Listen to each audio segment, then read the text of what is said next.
Well, there are a few things you can do to deal with this situation. One is to really recognize that this is a trust issue.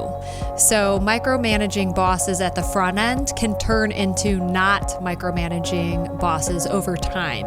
It's just that they really want to get things right. They have a very conscientious personality and they just aren't quite sure that it's going to get done, and that's what causes the micromanagement. So the best way to handle this is to think a step ahead of the boss. So anticipate what they're going to ask you.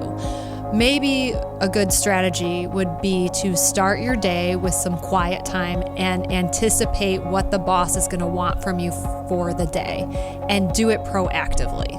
This will give them confidence that you know how to do the job, and typically if that trust is built, they will stop micromanaging you.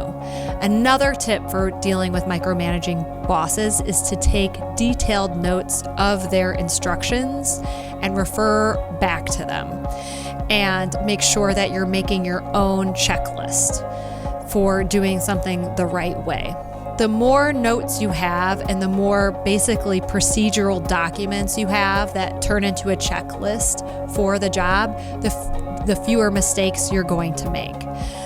Another thing to do is maybe talk about an acceptable error rate.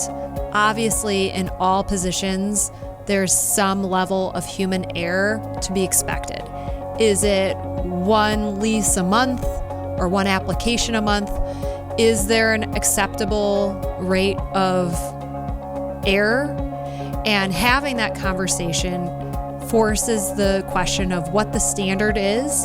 And then if you ensure that you're meeting or exceeding that standard, both people are on the same page as to what the expectation is. So that can help as well.